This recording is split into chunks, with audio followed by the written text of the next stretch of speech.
한국형 기동헬기 수리온이 총체적 결함 수성인 것으로 확인됐습니다. 방산 비리는 단순한 비리를 넘어 이적 행위에 해당한다고 생각합니다. 문재인 대통령은 방산 비리 척결은 더 이상 미룰 수 없는 적폐청산이라며 고강도 수사 필요성을 예고했습니다. 수리온 한국형 기동 헬기입니다. 이걸 개발하는 데 든 돈이 1조 3천여억 원이고요. 개발하는 데 든 시간도 6년입니다.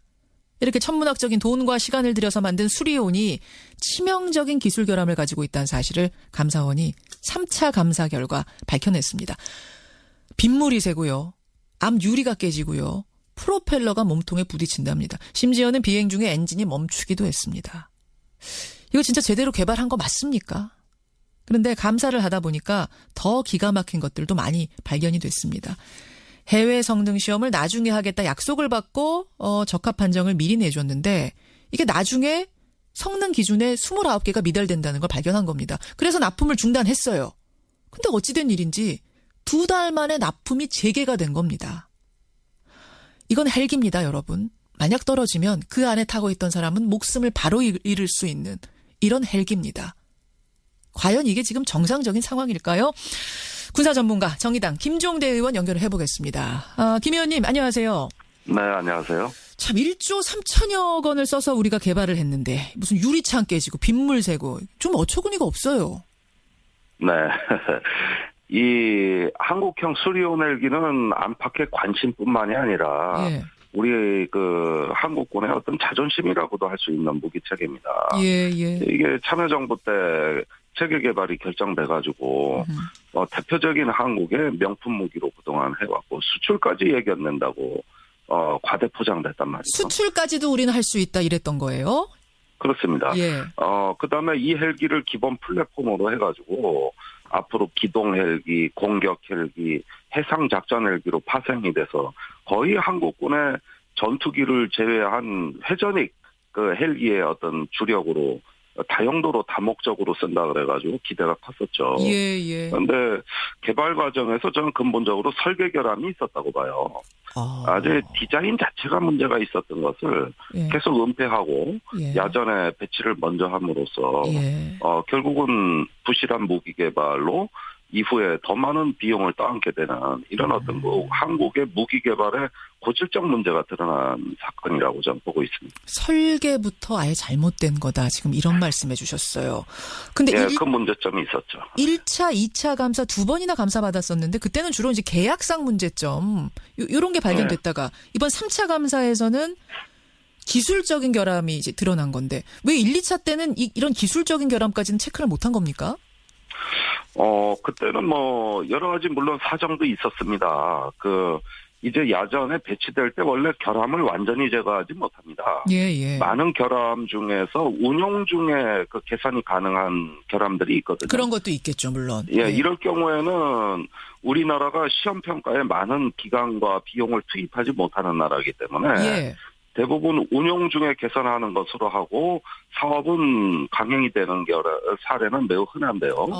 그런데 이 수리온 헬기에 관해서 특히 문제가 된 거는 이제 2016년 상황입니다. 2016년? 세 차례 비행기가 추락을 하고 또 비상 착륙을 하고 이때는 한번 총체적으로 근원적인 문제점이 없는지 짚어봤어야 되는데 2016년 12월에 추락을 하는 대형 사고를 겪고도 불과 2달 만인 올해 2월이죠. 납품이 재개되는 이 과정이 감사원 시각으로 봤을 땐 비정상적이다. 이건 뭔가 카이에 대한 특혜가 아니냐. 이런 시각으로 감사가 다시 진행이 됩니다. 그렇게 된 거군요. 1, 2차 때는 그러니까 사실은 운용하다가 결함이 조금씩 발견될 수도 있는 거니까 또 미세한 부분들, 체크 미리 못했던 부분들이 있을 수는 있는 거니까 그때는 일단 기술적인 부분은 좀 이렇게 제껴두고 갔던 건데 세 번이나 추락을 하고 나니까 이거는 미세한 운용상에서 드러날 수밖에 없는 그런 정도 결함 수준을 넘어선다라는 판단을 하고 다시 감사를 들어간 거군요.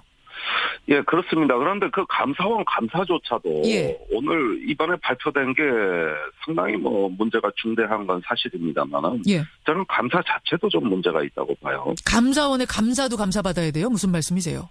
이게 방사청만 감사를 했어요. 그렇더라고요. 예. 그러니까 방사청을 감사하면서 드러난 문제는 개발업체, 즉 카이에 대한 감사로 바로 이어졌어야 되죠. 그러니까 이 개발을 한 곳은 카이, 한국 항공우주산업이라는 곳이고 이거를 그렇습니다. 이제 사가지고 군에다가 주는 데가 방사청인 건데 예. 카이는 왜 감사를 안 했느냐? 카이는 왜 감사를 안 했느냐. 그러니까 제대로 감사를 하려면은 이게 대통령 탄핵 기간에서 약간 어정쩡한 감사가 이루어졌다고 보는 것이 그 방사청 감사에 이어서 개발업체를 즉각 감사했어야 됩니다. 그렇군요. 그런데 왜 카이를 성역으로 봤냐는 것이죠. 그래서 카이는 왜 성역으로 봤다고 생각하세요? 거기도 뭔가 의도적으로 좀 봐줬다고 생각하세요? 성역으로? 저는 정치적 이유가 있다고 봐요. 이 카이의 어떤 그 내부의 그 자금 비리, 뭐 횡령이라든가 배임죄 이런 것들은 이미 3년 전에 그 가능성이 포착이 됐는데도 지금까지 수사가 안 돼 왔고 그 당시에는 감사원이 고속 고발까지 했습니다. 카이를. 예. 그런데도 이후에 박근혜 정부 기간 내내 감싸줬단 말이죠. 그러다 보니까 이 수리용 감사에서도 방사청만 감사해서 될 일이 아닙니다. 예. 당연히 개발업체로 이어졌어야 되는데 정작 이 감사는 방사청 하나만을 감사한 것으로 이렇게 봤을 때는 좀 뭔가 이거 감사 자체가 불완전하다. 그리고 그 배경에는 청와대에서 민정수석실에서 이걸 직접 컨트롤을 했다. 저는 우병우 수석이 그 핵심이라고 봅니다. 그리고 잠깐만요. 민정수석실 우병우 수석 이름이 여기서 또 나오는 겁니까? 아니, 저는 사실은 이야기를 조금만 앞으로 돌려볼게요. 이번 감사 보면서 이번 감사도 불완전했다고 하시는데 지금 불완전한 감사지만 저는 이거 보고도 놀란 게 아니 중대한 결함이 발견이 됐다 좀 이상하다 해가지고 납품을 중단시켰어요 방사청이. 그랬다가 2달 만에 뭔가 달라진 상황도 없는데 납품이 다시 재개됐다는 걸 이번 감사 결과를 보면서 이거는 방사청장 정도 선에서 결정할 수 있는 건가? 그 윗선 누가 없는 걸까라는 생각은 했었거든요. 네. 근데 지금 김종대 의원은 과감하게 그 지점을 민정수석실 우병우 수석이라고 추정을 하시네요. 몇 가지 근거를 말씀드리죠. 예. 우선 수리용과 무관하게 카이의 그 방산 비리는 원래 작은 문제였습니다. 3년도 더 됐죠. 정확치는 않은데 당시에 박근혜 정부의 방산비리 합동수사단이 구성이 돼서 있었어요. 예. 카이에 대한 대대적 수사가 예정돼 있었습니다. 이제 수리온과 별개 얘기입니다, 여러분. 예. 그런데 누구나 언론에서도 다 카이에 대한 수사가 진행되리라고 보는데 아무런 수사가 진행되지 않자 합수단이 그때 언론에 설명했던 것은 이 부분은 청와대에서 직접 컨트롤하기 때문에 윗선의 지시에 따라서 당분간 수사가 보류가 됐다. 이렇게 이야기를 하고 있고 이게 실제 언론 보도에 나갔다는 것이죠.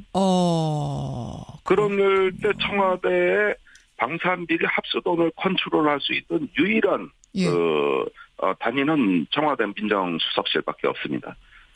당시에 이런 보도가 나왔음에도 청와대는 부인을 하지 않았고 또 민정수석실에서 그 수사를 중단시킨 배경에는 카이가 그 미국의 고등훈련기 수출을 입찰을 앞두고 있기 때문에 지금 수사를 하게 되면은 그 부패 기업으로 낙인 찍혀서 이 중요한 국가 사업이 그 파산을 겪을 수 있는 우리 지금 이런 이야기를 둘러댔어요. 수출 목전에 두고 있는데 그거 파토나면 어떻게 일단은 좀 수사 좀 중단합시다 이렇게 얘기가 나온 거예요.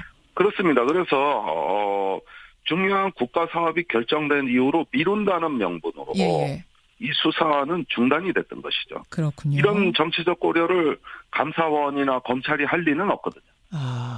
그거는 청와대였죠. 작가 결정한 사람은 민정수석실, 청와대 민정수석실. 그렇게 되면 자연스럽게 우병우 수석이었을 것이다. 근데 그때는 이제 수리온 결함 이런 것까지는 우리가 생각을 못 하고 있었어요. 이제 와서 들여다보니 그런데도 당시에 수리온의 문제점은 이미 드러나고 있었습니다. 그때도. 그러니까 이 수리온 자체가 지금 뭐 앞으로 얘기하겠지만 결빙 시스템이 문제다. 또 윈드실드라고 유리창이 문제고 깨지면 가능성이 높다 등등의 지금 문제점이 나온 거는 이미 이 사업이 초기부터 다 발견이 됐던 문제들이고 그렇군요. 그나마 이것이 올해 들어와 감사로 이어진 것도 사정당국의 관점에서 보면 매우 미흡한 조치일 뿐만 아니고 불완전한 감사거든요. 정리해보자면, 그 당시 민정수석실이 이제 수출 앞두고 있는데, 이런 뭐, 감사 이런 거 잠깐 중단해라, 수사 중단해라 해서 중단했었는데, 그게 이제 와서 보니, 결과적으로 보니, 수리온에 대한 결함도 막 드러나는 시기에, 그게 드러날까봐 감췄던 건 아닌가, 중단시켰던 건 아닌가, 이런 생각도 하게 되는 거네요. 그렇습니다. 그렇게 되는 거죠. 이 수리온도 수출 품목에 들어간다고 말씀하셨잖아요. 이 부분에 대해서 박근혜 대통령이 상당히 자부심을 가지고 있었다. 이건 역시도 이 수리온이 결함을 가지고 있음에도 계속 갈 수 있는 어떤 계기 중에 하나였다. 이 부분 동의하세요? 저는 이 결함을 해결할 의지가 방사청이나 개발업체인 카이에 굉장히 박약했다고 봅니다. 우선 납품 자체에 급급해가지고 누구 하나 이걸 총대를 메고 자금을 투입해서 이 결함을 해소해보겠다 이렇게 적극적으로 나서지 않은 가운데 단지 이 사업이 멈추면 수출에도 지장이 있고 앞으로 야전에 우리 군의 전력화에도 문제가 있다. 이렇게 돼서 2015년에 계속 그 결함을 깔아뭉개는 이런 현상이 반복되다가 결함에 대한 조치 없이 2016년 2월에 바로 납품이 재개됐던 사건입니다. 그러니까요. 그렇게 보면은 이런 시기에 이제 카이는 여러 가지 이미 다른 비리의 어떤 수사에 면책을 받고 있었던 그런 그 특권 의식이랄까 어떤 안일함 때문에 결국은 문제점이 해소되지 않고도 갈 수 있는 여건이 조성이 됐다고 보는 것이죠.